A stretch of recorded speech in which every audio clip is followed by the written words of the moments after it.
The instant that so-called HOA officer leveled a handgun at my chest, I felt in my gut this wasn't about bylaws or lawn height.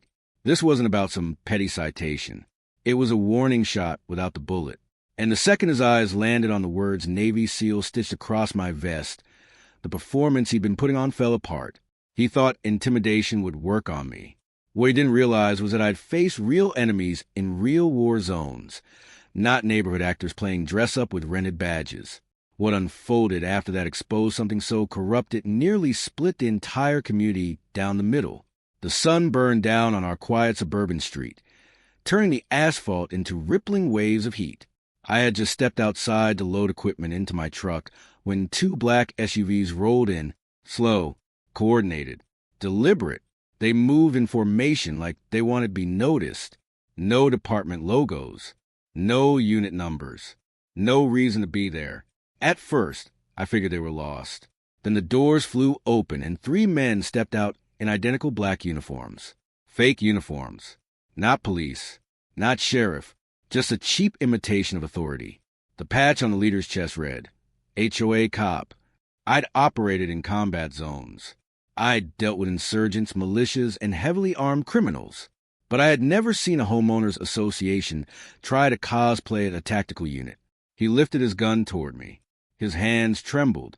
His stance was sloppy. His eyes darted like he wasn't convinced he should even be there. Step away from the vehicle, he shouted, voice cracking at the edges. I didn't move, didn't flinch. I studied him the way years of SEAL training had conditioned me to. His grip was wrong. His trigger discipline non-existent. And he was afraid, either of me or of whoever had sent him. What's the issue? I asked calmly. You're violating HOA Code 14B. Suspicious activity in the neighborhood. Suspicious? I'd lived there for 6 months.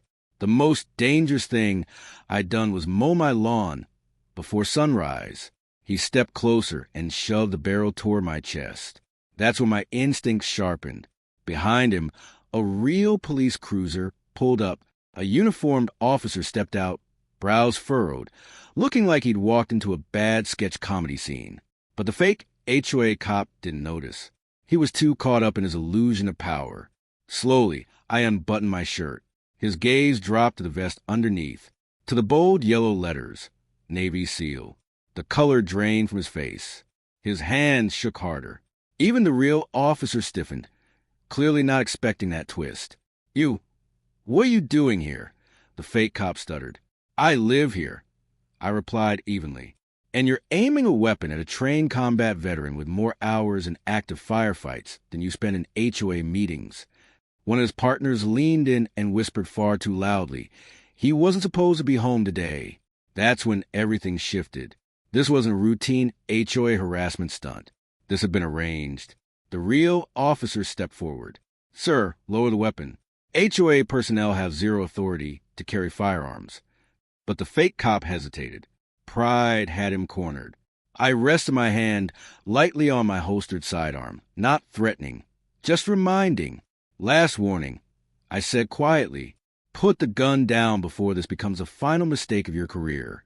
He swallowed hard and muttered, they'd paid us too much to walk away. Paid by who? I asked. Before he could answer, the rear door of the second SUV opened. A fourth man stepped out. Someone I recognized instantly. Someone who absolutely should not have been there. And suddenly it all clicked. This wasn't about a violation. It wasn't an inspection. It was a setup, and I was the intended target. The fourth man exited the SUV with the smooth arrogance of someone who believed he controlled the entire block. Khakis pressed, aviator sunglasses, clipboard tucked under his arm like he was about to conduct Judgment Day inspections. I knew him immediately, not from military circles or law enforcement, but from monthly HOA meetings. Greg Thompson, HOA vice president. The same man who once filed a formal complaint because my garbage bin sat 2 inches beyond the approved boundary line. He smirked. Not friendly. Not casual. Personal. You weren't supposed to be home, Greg said evenly, like he was reading from prepared script. The fake HOA cop stiffened. The real officer stared at Greg in disbelief. What exactly are you doing? The officer demanded. Why are there armed men in this neighborhood? Greg ignored him and walked toward me. We had an understanding, he said quietly. This property was meant to be vacant today. There's a buyer waiting, an important buyer. I stepped forward, measured and calm. Greg, are you attempting to sell my house? His grin widened. It's for the good of the community. Your presence has become disruptive. Disruptive? That's what he called a veteran who cleared snow from elderly neighbors' driveways, repaired broken fences, and helped during storm outages. One of the fake cops whispered nervously. He paid us triple, said you'd be gone. The real officer's face flushed red. You hired armed impersonators. That's multiple felonies. Greg snapped back at him. We're protecting property values. He doesn't belong here. That vest, those weapons. He frightens families. I exhaled slowly. In combat, I'd learned that the calmest moment often comes right before you identify the true threat. Greg lifted his clipboard like it carried legal authority. This house is being seized under emergency HOA protocol. There is no such protocol. The officer cut in sharply. Greg's composure twitched. I stepped forward. He stepped back. You weaponize the HOA, I said quietly. You hired fake officers, aimed a firearm at a federal veteran, and tried to steal a home. He opened his mouth, but one of the hired men panicked. Greg, this is spiraling. Shut up. Greg barked. The real officer had seen enough. Hands where I can see them. All of you. The fake cop swung his gun in fear. Before he could fully raise it, I moved. One twist. One controlled strike. The weapon hit the pavement. He stumbled backward, stunned. The officer blinked. How are you that fast? But Greg wasn't finished. He bolted for his SUV.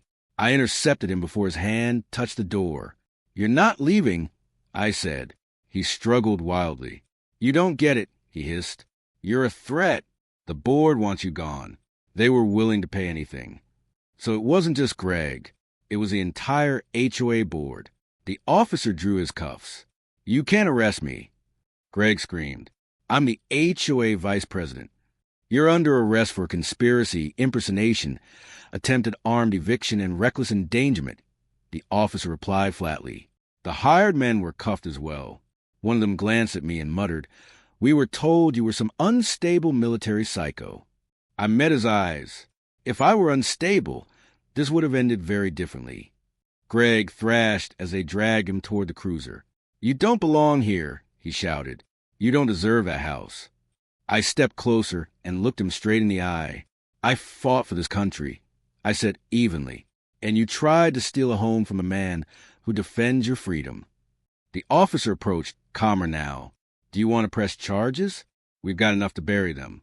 I watched Greg shoved into the backseat of the cruiser. No, I said quietly. I just want my neighborhood safe again. The officer nodded. After today, I don't think the HOA will be bothering you again. As the cruisers pulled away and silence settled back over the street, I stood there in the fading sunlight and finally understood why they'd targeted me. Some people are afraid of danger, and some are afraid of the person who knows exactly how to stop it.